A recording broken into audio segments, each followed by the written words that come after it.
partir de este año, el año fiscal termina el 31 de diciembre. Y entonces el trimestre de pago del impuesto será el primer trimestre del 2021. Y eso implica que en este último trimestre la recaudación del gobierno va a ser menor de lo que hubiera sido en otras circunstancias. Uh-huh. Siempre hay recaudación, porque al hacerse este cambio lo que se hizo fue poner uno de los adelantos trimestrales, vence en diciembre, ¿verdad? Pero no es lo mismo el adelanto trimestral que el vencimiento del año fiscal. El grueso de los aportes no van a llegar. Exacto, y entonces con esa suma de eventos, como te digo, un plan de financiamiento de $2.900 millones, de lo cual solo hay aprobado la mitad a 2 meses del final del año. Un intento fallido de megacambio de los títulos con vencimiento en el corto plazo, que el mercado simplemente rechazó, el mercado no aceptó. Uh-huh. Bueno, y entonces ¿de dónde sale y este cambio que estoy describiendo en el año fiscal, ¿de dónde sale el dinero? No, por eso, y tal vez hice la respuesta muy larga para responder a tu pregunta. En este momento, si Costa Rica no se sienta a negociar rápidamente con el Fondo Monetario Internacional, ojo, el asunto no es tanto tener el dinero del Fondo Monetario Internacional, es empezar a emitir señales de que nos estamos poniendo en orden, de que estamos dispuestos a poner las finanzas en orden, porque esas señales las perciben los mercados y entonces se empiezan a abrir, se empiezan a mostrar más deseosos o más dispuestos a invertir en Costa Rica, permitiéndole entonces al gobierno financiar los faltantes temporalmente, ¿verdad? Sí, o sea que vos lo que decís es que debido a una serie de decisiones o de indecisiones previas, ahora ya no hay más remedio. Exactamente. O sea, yo a ver, hablemoslo claro. Vos sos de izquierda, yo soy de lo que aquí en Costa Rica la gente considera derecha. Yo nunca he sido muy fan del Fondo Monetario Internacional, tal vez por motivos diferentes de los de la izquierda. Yo no soy fan del Fondo Monetario Internacional porque yo simple y sencillamente creo que los países deben de tener la capacidad de tomar sus propias decisiones, de ponerse en orden. Con los recursos que tenga. Con los recursos que tenga, pero cuando uno va al Fondo Monetario Internacional, Fernando, es porque ya fracasó. Está liquidado. El Fondo Monetario no es un banco normal, es lo que se llamaría un banco de última instancia, o un prestamista de última instancia. Y uno va al prestamista de última instancia cuando, si me permiten y no me censuran, cuando ya la cagó, ¿verdad? Y bueno, claro. Esa es la situación en la que lamentablemente estamos. Sí. De alguna manera, el paquete fiscal de hace 2 años, bueno, que se ha ido implementando de a poco, no necesariamente cuando se aprobó, pero se fue aplicando, debería dar un alivio, pero ya en ese momento se decía, bueno, incluso aplicando este paquete va a tener que Costa Rica pues buscar otras soluciones muy a corto plazo. Sí, porque el paquete fiscal del 2018 tenía 2 problemas. Uno, bueno, que la solución que planteaba era una solución que exigía el cumplimiento estricto de lo aprobado, cosa que no se hizo. Inmediatamente que se aprobó, se le empezó a echar agua a la sopa. Entonces ya el concentrado no era tan fuerte como tenía que ser, ¿verdad? Y lo otro era que aún con el cumplimiento estricto de todo lo que se aprobó en ese momento, la solución venía a lo largo de tal vez 10 años de aplicación estricta de eso. Y eso hubiera podido funcionar mientras no hubiera una crisis importante. Vino la pandemia y la pandemia, la pandemia no nos metió en la crisis. La pandemia lo que hizo fue acelerar, profundizar y acelerar lo que ya venía encaminado. Entonces, perdí el hilo. Bueno, que estamos en una crisis de hace tiempo que pues, se profundiza con la pandemia y que el paquete fiscal de hace 2 años pues no necesariamente iba a solucionar ya de por sí para el resto del tiempo y mucho menos con pandemia. Correcto, y sobre todo, Fernando, porque la reforma fiscal del 2018 no atacó el origen del problema, sino que atacó los síntomas. El déficit fiscal es el síntoma de un problema que es una política fiscal errónea. Costa Rica durante los últimos 12 años ha seguido una política de gasto deficitario creciente. La recaudación del gobierno históricamente en Costa Rica ha oscilado en el rango de 14,5%, digamos 13,5% a 14,5% del PIB. En tiempos muy buenos llega al 14,5%, en el 2007-2008 llegó al 15% del PIB la recaudación, y en tiempos de crisis baja al 13,5%, 13%. Ese es el rango en el que siempre ha oscilado. Pero a partir del 2008 empieza el gasto público a crecer y a dispararse, y después de haber estado en alrededor del 15% del PIB, se dispara hasta el 20% más o menos que promedió el gasto público en los últimos 4 años, y el año pasado casi al 22% del PIB. Entonces, eso es absolutamente insostenible. En el 2018, ¿qué se trató de hacer? Por un lado, subir los impuestos para cerrar la brecha desde abajo, digamos, para cerrar la brecha, subiendo los ingresos para tratar de alcanzar al gasto público. Pero el problema es el gasto, o más bien los ingresos, como se venía diciendo, tienen una trayectoria más o menos lineal. A los ingresos vos puedes pegarle un brinco subiendo los impuestos. Entonces, tal vez estábamos en 14% y pasamos al 15% o pasamos al 16%, pero se vuelven a estancar. En cambio, los gastos, si no atacas el problema del gasto, lo que estaba en 15 hace 10 años y estaba en 21,5% el año pasado, seguirá creciendo. Bueno, este año, por la pandemia, va a ser más del 23%. Pero si no se le pone un tope al crecimiento del gasto, por un lado, y por otro lado, si no se recorta el gasto, no hay manera de cerrar la brecha fiscal. No hay ninguna economía del mundo que pueda sobrevivir un aumento de impuestos de 5 o 6 puntos porcentuales del PIB. Y no solo eso, Fernando. En los anales de la historia económica, ningún país en la historia de la humanidad ha logrado una reforma fiscal que implique una recaudación de 5 puntos porcentuales. Simplemente se estrangula la economía. Entonces, decía yo, la reforma del 2018 no atacó el problema de fondo. Trataron de cosméticamente subir un poquito los ingresos, ponerle un tope al crecimiento del gasto, pero ese tope del crecimiento del gasto no se respetó. Desde el primer día no se respetó. Y el propio gobierno fue el que se sentó a negociar, recordarás, con el ministro de la Presidencia y el presidente de la Caja, sentados negociando con los sindicatos de la Caja el no cumplimiento de la regla fiscal a espaldas de la ministra de Hacienda. Y después empezaron las universidades con su autonomía y el Poder Judicial con que eso les afectaba su funcionamiento, y las municipalidades que lograron en la Asamblea Legislativa quitarse el cumplimiento de la regla fiscal. Y entonces ese freno que se le quiso poner al crecimiento del gasto fue un saludo de la bandera.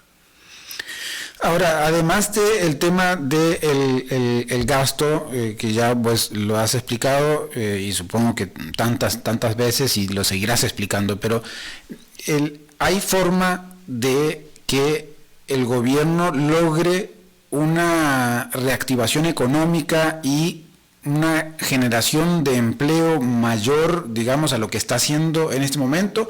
¿O eso debería estar, a tu juicio, pues simplemente dedicarse a cortar gasto y no meterse en esa búsqueda de generar empleo para la gente? No, gracias por la pregunta. De hecho, eso es lo primero que debería de hacer el gobierno. No hay forma de recuperar la economía y no hay forma de mejorar la recaudación de manera significativa si no se aboca el gobierno a promover la reactivación de la economía. Estamos en una situación, ahora sí, por la pandemia, una situación muy delicada, con 24% de desempleo, con un 25% de la fuerza laboral subempleada, con un 30% de la población viviendo bajo la línea de pobreza. Y estos indicadores únicamente se van a deteriorar más. Y entonces, si no hay reactivación de la economía, si no hay crecimiento de la actividad económica, jamás vamos a resolver los problemas de la población. Ahora están proponiendo, el Frente Amplio está proponiendo una renta básica universal. Bueno, y si lo ves desde la perspectiva del ciudadano, recibe la renta básica universal, claro, le resolvemos el problema. No tiene que trabajar, recibe dinero gratis y no pasa hambre. Pero ¿y quién financia eso, Fernando? ¿Con qué dinero se paga eso? ¿De dónde va a recaudar el gobierno? Yo había hecho el cálculo de que la renta básica universal, una renta básica universal igual al bono proteger, o sea, 125,000 colones, que no alcanza para vivir, pero una renta básica universal de 125,000 colones representaría aproximadamente 5 puntos porcentuales del PIB, para un país que va a cerrar este año con un déficit fiscal de 10 puntos. ¿De dónde salen otros 5 puntos más? ¿Verdad? Entonces, la reactivación de la economía es lo primero, y ya no es ni siquiera por un tema económico o fiscal, es por un tema de humanidad. No podemos no promover la reactivación de la economía y el crecimiento de la actividad económica, porque no tenemos otra manera de empezar a permitir que las personas salgan de esta situación tan delicada en la que estamos. Pero además, y no está de más decirlo, el crecimiento económico permite mejorar la recaudación. Ahora, pero cuando hablamos de reactivación económica parece que estamos hablando, qué sé yo, de la próxima llegada de Cristo, digamos.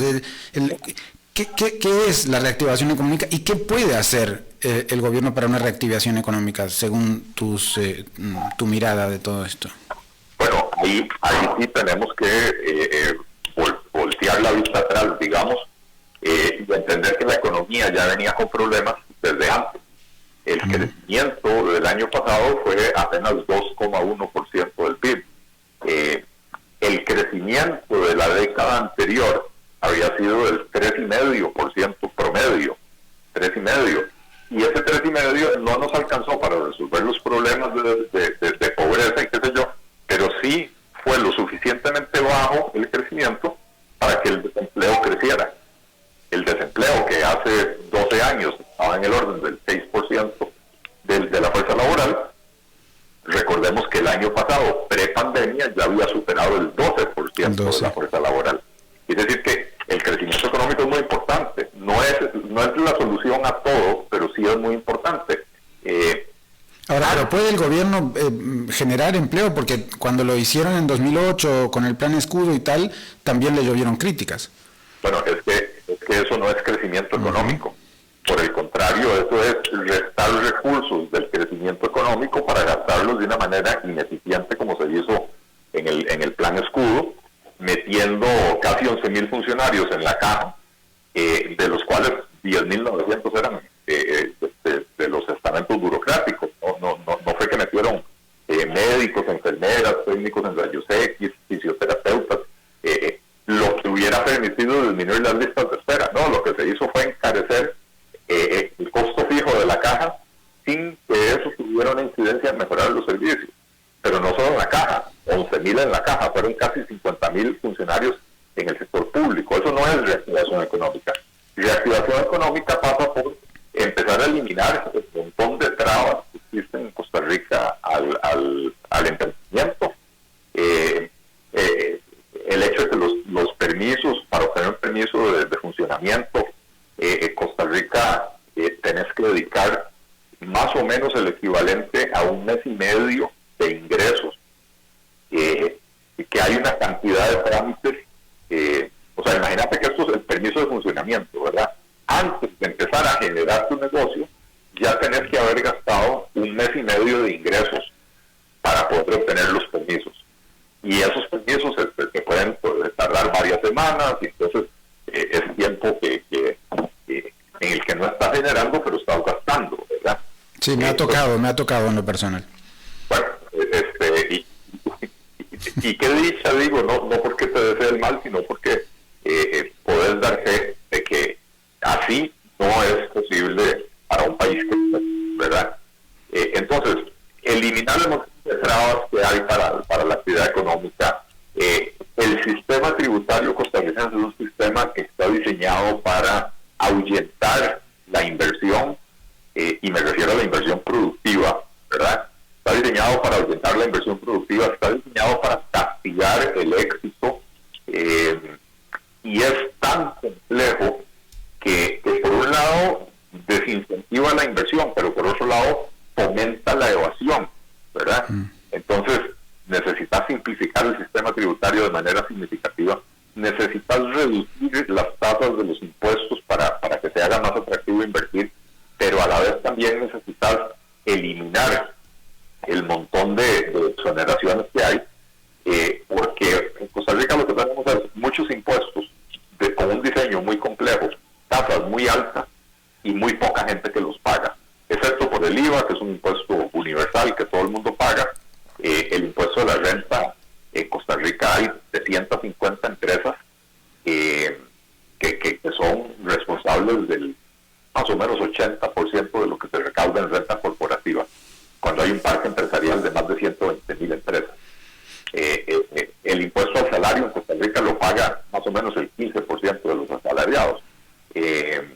Todo el resto están exonerados, ¿verdad? Entonces, tenés el problema de que cuando decir subamos los impuestos, en realidad están subiendo los impuestos a los que ya pagan, y ya pagan mucho, ¿verdad?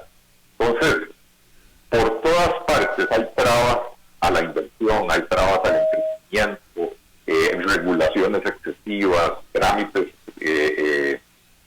¿cómo se llama? Engorrosos, ¿verdad? Entonces, la reactivación económica trata de eso, ¿verdad? De empezar a eliminar todo ese tipo de exoneraciones. Ahora, yo estuve durante muchos años en el negocio inmobiliario, construcción y venta de apartamentos. Y entonces resulta, Fernando, que para vos poder obtener los permisos, tenés que lograr unos planos perfectos. Esos planos al ingeniero perfectamente le sirven para sacar una tesis de maestría en MIT o en cualquiera de las mejores universidades del mundo. Los planos tienen que ser perfectos. Pero una vez que empezás a construir, la fiscalización es prácticamente nula. Y entonces sucede lo que lamentablemente sucede en este país, ¿verdad? Que aprobaste planos para un edificio de 3 pisos y como nadie se inspecciona, hiciste un edificio de 5 pisos. Lo aprobaste con una cierta estructura calculada para resistir sismos y entonces a la hora de construir te ahorras un poco en varilla y pones cemento más aguado del que deberías, etcétera. Entonces viene un temblor y se cae o simplemente hay un deslizamiento porque no le hiciste los cimientos como tiene que ser. Entonces, en otros países, ¿qué hacen? En otros países vos presentás los planos y el profesional o los profesionales que firman esos planos y los profesionales que además firman la supervisión de la obra, ponen en juego su reputación y su licencia para ejercer la profesión, porque si algo pasa con esos edificios o si en una inspección posterior se detecta que no se está cumpliendo con las regulaciones, el profesional puede perder la licencia para trabajar, ¿verdad? Entonces se presenta una declaración jurada y con la declaración jurada no perdés 14 meses en permisos, empezás a construir y dedicar los recursos a fiscalizar en obra en vez de a fiscalizar planos de papel que después no se cumplen, ¿verdad? Entonces ese cambio de enfoque de la verificación a priori a la verificación durante la operación lo podemos aplicar en todas partes, para los permisos de salud, para los permisos de funcionamiento de los locales, etcétera. Y no tiene ningún sentido que vos pases 6 o 8 semanas tratando de obtener un permiso para poder abrir una sodita o una panadería o una barbería, ¿verdad? Entonces hay muchísimo que se tiene que hacer para poder reactivar la economía. Pasa por un cambio de enfoque y y esto es muy difícil porque en la mentalidad estatista hay que controlarlo absolutamente todo, aunque no haya plata para poder controlar lo que se tiene que hacer. Voy con una pregunta de la audiencia. Se incluyó, dice, por primera vez la participación ciudadana como elemento innovador por medio de una consulta pública, conscientes de la importancia que desempeña la ciudadanía en los procesos de planificación. De esta manera se incorporó la opinión de los habitantes, así como de diversas organizaciones, con el fin de brindar un aporte al gobierno y demás tomadores de decisiones para focalizar las acciones que se van a trabajar durante los próximos 4 años de acuerdo con las necesidades reales de la población. Bueno, no pregunta, pero genera un comentario alrededor de la participación ciudadana, digamos, en la formulación de política pública, ¿no? Sí, bueno, yo creo que volvemos digamos que cerramos el círculo y volvemos al principio. Al diálogo. Yo creo en el diálogo en el diálogo social, y yo sí creo que tienen que existir instancias de participación ciudadana en la formación de las políticas públicas. O sea, hay que escuchar a la ciudadanía, lo que la ciudadanía quiere, lo que la ciudadanía propone, pero eso no implica desechar el criterio técnico y el criterio experto. Al final de cuentas,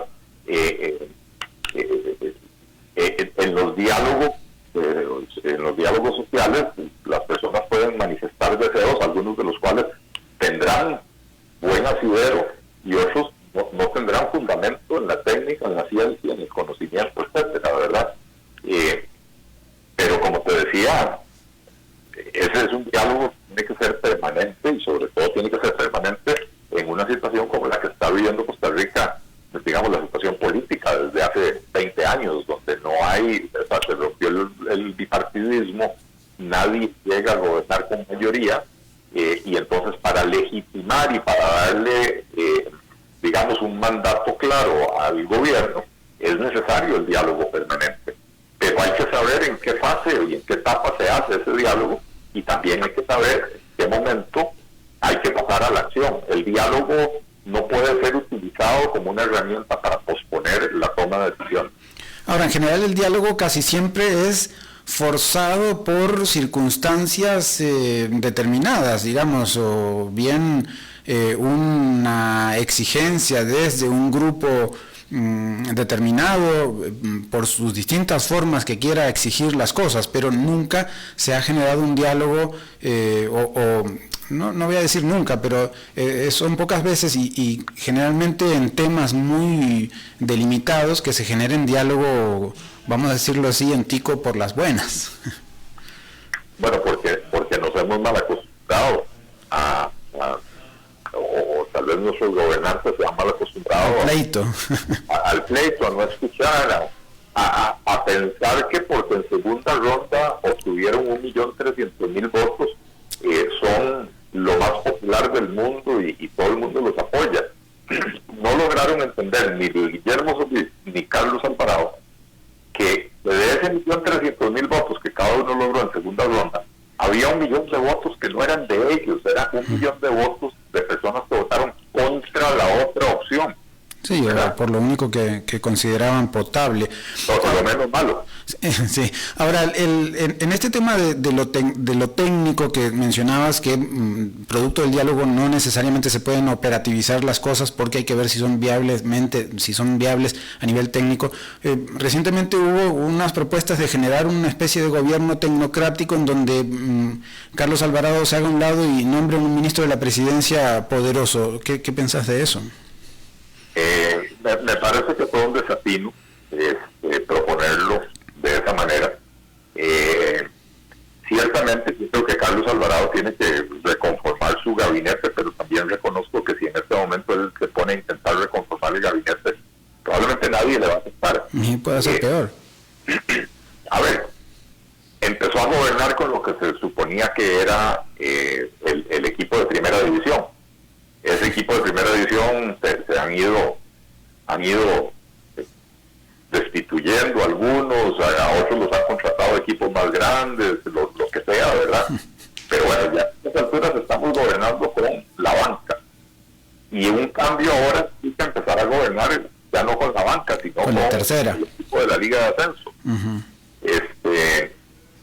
Y sobre todo, Fernando, un gobierno que, un presidente que no ha demostrado lealtad para sus funcionarios, un presidente que nombra a una ministra de Hacienda que le hace todo el trabajo sucio, o sea, el trabajo feo de tomar decisiones de recorte del gasto incluso antes de la aprobación de la reforma fiscal.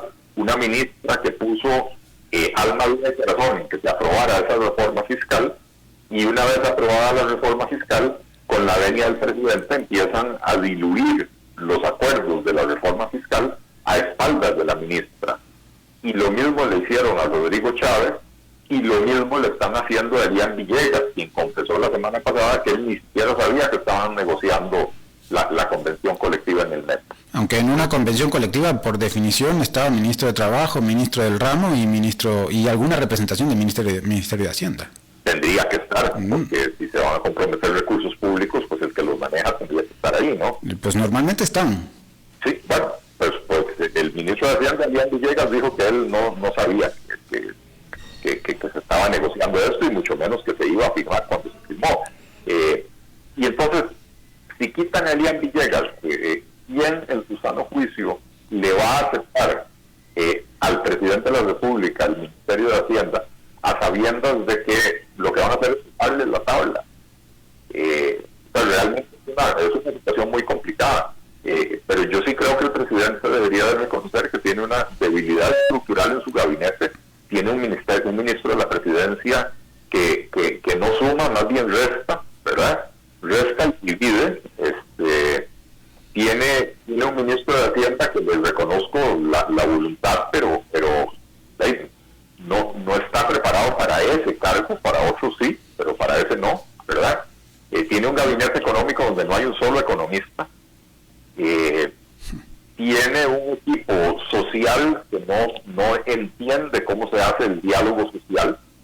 O sea, realmente tiene un equipo de gobierno bastante débil. Entonces, debería a estas alturas de buscar una reconformación del gabinete y buscar, sí, un perfil más tecnocrático de gente que vaya a gobernar, no con cálculo político de cara al proceso electoral que está iniciando tempranamente, sino que con el objetivo de sacar al país adelante en medio de la crisis más profunda de los últimos 40 años.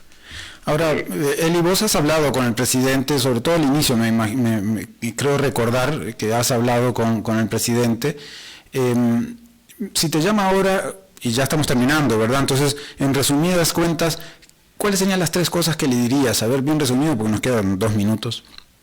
¿Qué le dirías al presidente en este momento? Le diría lo que he venido diciendo públicamente. No salimos de este problema sin, 1, reactivación de la economía, 2, recorte del gasto público, y 3, reforma del Estado. Para mí la reforma del Estado es parte del recorte del gasto público, porque la única forma de hacer que el recorte del gasto sea sostenible es eliminando las duplicaciones, los desperdicios, las ineficiencias que se dan en el sector público. Y hay maneras de hacerlo, incluso sin reducir la prestación de los servicios, ¿verdad? Entonces le diría al presidente, apoye inmediatamente la aprobación de la reforma del empleo público, porque la reforma del empleo público, eso sí, incorporando a los funcionarios actuales en la cuestión del salario global, porque de lo contrario no se genera ningún ahorro, y también con el tema de las convenciones colectivas que se ha explicado. Entonces, ese proyecto de ley ya está muy avanzado, está listo para ser dictaminado en comisión y podría pasar a plenario inmediatamente. Entonces, apoye que ese proyecto se le introduzcan las reformas que se tienen que hacer, que se apruebe rápidamente, porque eso empieza a mandar señales fuertes hacia los estados y hacia los organismos financieros de que estamos tomándonos en serio el tema de la profunda crisis fiscal que estamos viviendo. Así que reactivación de la economía y orden en las finanzas públicas en este momento es todo lo que puede hacer. Muy bien. Bueno, pues hemos llegado al final, Eli. Bueno, Bueno, interesante. Sí. Muy bien, pues un par de preguntas porque tuve algún problema con la conectividad, pero bueno, por lo menos cumplimos con este martes de Eli Feinsack aquí en A las 5 con Alberto Padilla. Muchas gracias, Eliezer Feinsack, por estar siempre aquí conectado. Muchas gracias a vos, Fernando Francia, un placer conversar con vos siempre.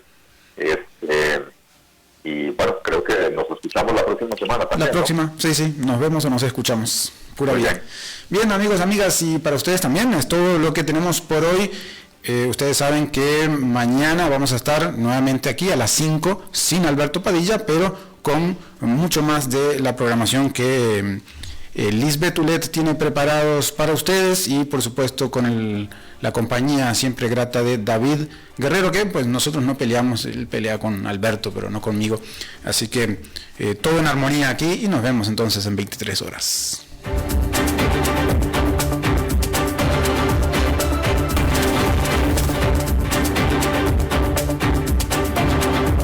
Concluye A las 5 con Alberto Padilla. Un programa diseñado con el objetivo de llevarte diariamente un tema de actualidad, acompañado siempre de reconocidos editores.